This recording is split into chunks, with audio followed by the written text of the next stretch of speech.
Sveicināti OneTech mācību kanālā. Turpinot iepriekš iesākto tēmu par cenām 1C ERP programmām, šajā nodarbībā apskatīsim atlaides un uzcenojumus. Uzreiz vēlos atzīmēt, ka atlaižu izmantošana nav obligāta, taču, ja vēlamies tās piemērot, mums pirms tam ir jāaktivizē funkcionālās opcijas sistēmas iestatījumos. Ja runājam par manuālām atlaidēm, tad viss ir salīdzinoši vienkārši. Lai piešķirtu manuālo atlaidi vai uzcenojumu, dokumentā pietiek norādīt vai nu atlaides uzcenojuma summa vai atlaides uzcenojuma procents. Tas, par ko mēs tagad runāsim, attiecas uz automātiskajām atlaidēm pārdošanā.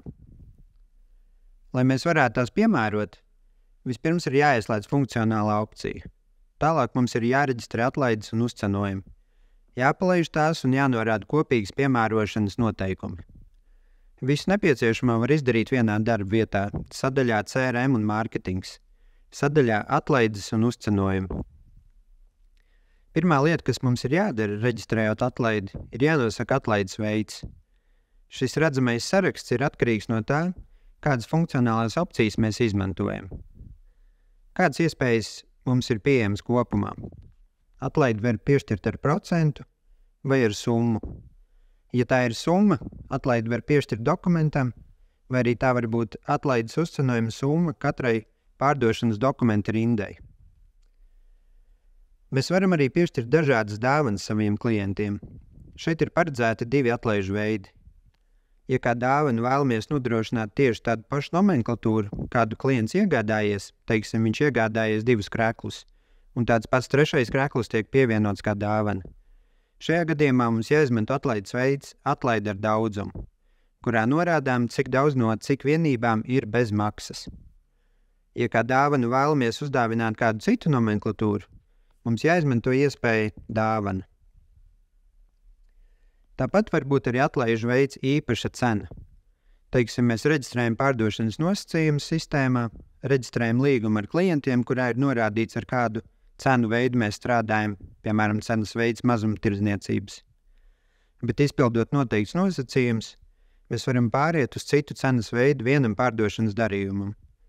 Un šim nolūkam mēs varam izmantot tādu atlaides veidu kā īpaša cena. Šeit mēs jau norādām, kādu cenu veidu mēs piemērosim. Kā atlaižu veids arī var būt ziņas izsniegšana. Piemēram, ja mēs izmantojam lojalitātes kartes, un lai kasieris vai menedžers neaizmirstu izsniegt lojalitātes karti vai nomainīt to, mēs varam piemērot šādu atlaides veidu kā ziņas izsniegšana. Tāpat kā atlaides veids var būt dokumenta summas noapaļošana.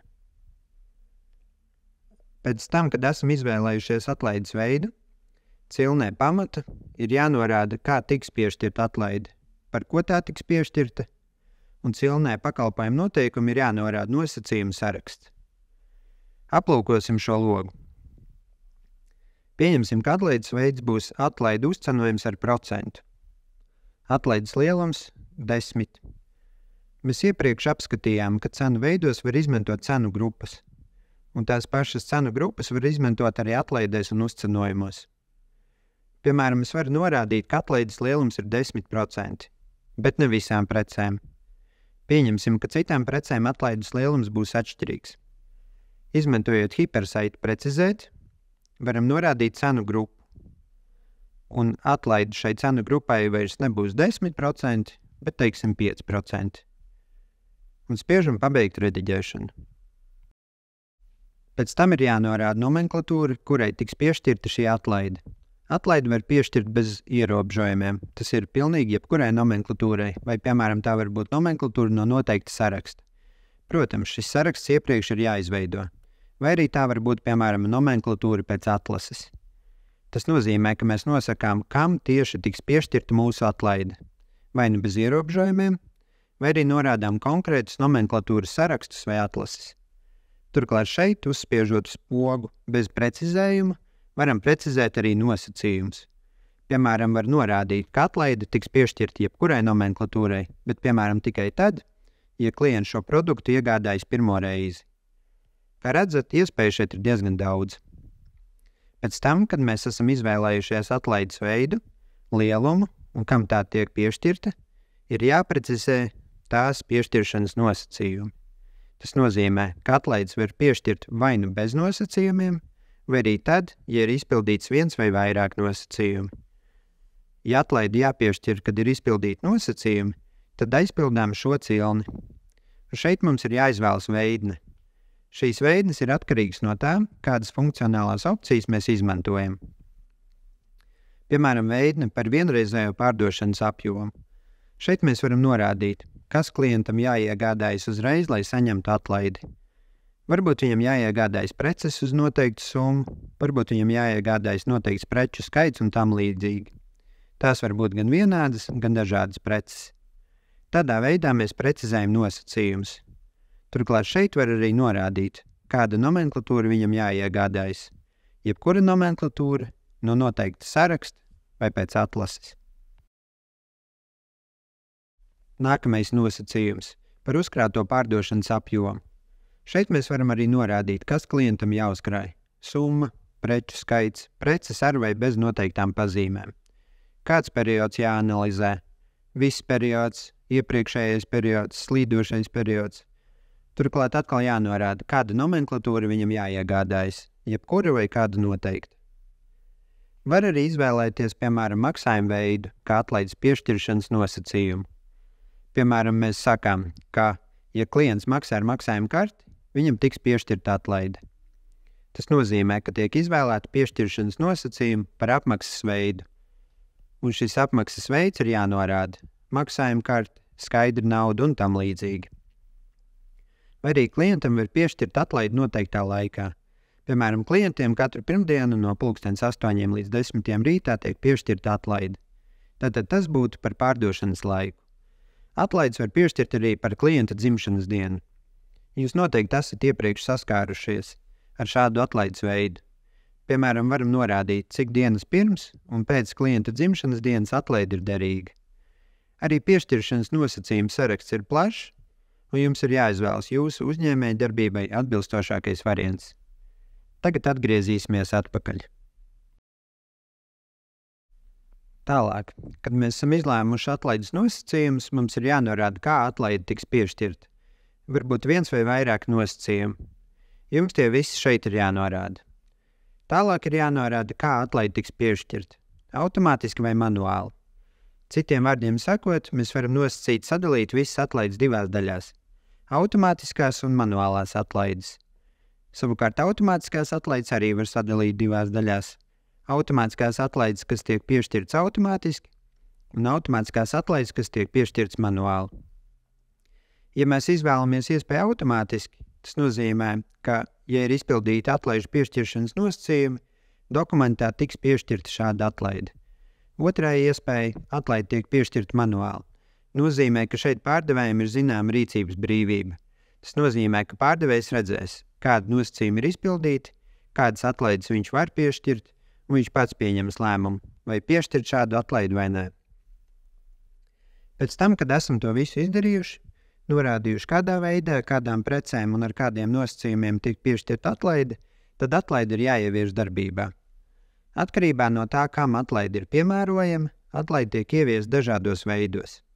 Ja atlaidēm jābūt spēkā bez ierobežojumiem, visiem partneriem, pārdodot no jebkuras noliktavas, tad ir jāiestāda kopējais atlaides status. Sarakstā jāizvēlas mums interesējoša atlaide vai uzcenojums, un jāiestāda kopējais status darbojas, kurā norādām no kura datuma un līdz kuram datumam vai uz nenoteiktu laiku šī atlaide būs spēkā. Mēs iestatām kopējo statusu atlaidē gadījumā, ja tai jābūt derīgai visiem klientiem, pārdodot no jebkuras noliktavas. Galvenais, lai ir izpildīti nosacījumi.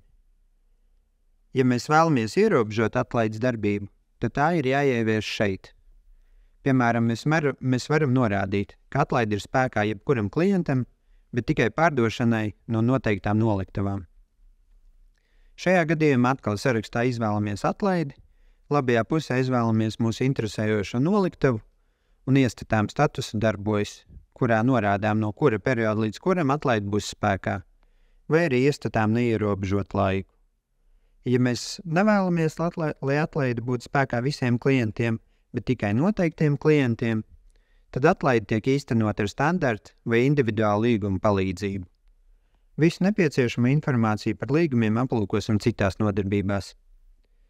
Ja vēlamies, lai atlaide būtu spēkā noteiktai klientu grupai, tad mums tā jāievada, izmantojot standarta līgumu. Tas nozīmē, ka atkal jāizvēlas standarta līgums un jānosaka status darbojas. Ja atlaidi jāpiemēro tikai vienam klientam, tad tas būs individuāls līgums. Atkal izvēlieties līgumu un iestatiet status darbojas. Atlaides var ieviest arī pēc lojalitātes karšu veida. Ja izmantojam lojalitātes kartes, izvēlamies kartes veidu un iestatām status darbojas. Tas nozīmē, ka atkarībā no tā, kam atlaide būtu jāpiemēro, mēs to īstenojam dažādos veidos. Tas var būt vispārējais atlaides status, vai arī atlaide var būt spēkā noliktavās, saskaņā ar standartu vai individuāliem līgumiem, vai pēc lojalitātes karšu veidiem. Vispirms noliktavas līguma un lojalitātes kartes ir jāievada sistēmā. Pēc tam, kad esam to visu izdarījuši, mums ir jāprecizē atlaižu kopīgas piemērošanas nosacījumi. Tas nozīmē, ka mums var būt tik daudz atlaižu, cik vēlamies. Protams, sistēmā jānorāda, kura atlaide jāpiešķir, ja vienlaikus ir izpildīti vairāk nosacījumi. Šim nolūkam ir jāizveido grupa un jānorāda kopīgas piemērošanas variants grupai.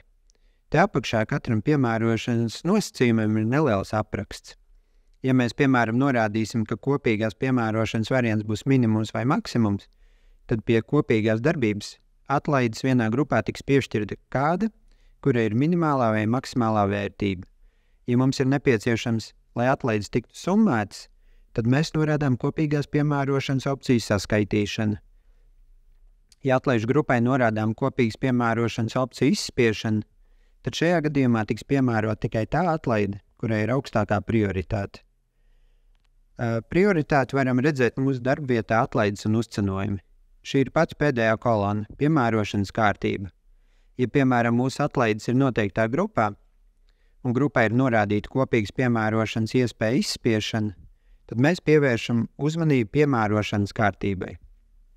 Tiks piešķirt tikai viena atlaide, kurai ir augstākā prioritāte. Tas nozīmē, ka šajā gadījumā, ja visi nosacījumi ir iedarbināti vienlaicīgi, augstākā prioritāte ir ar ciparu 1, tāpēc tiks piešķirt tikai šī atlaide.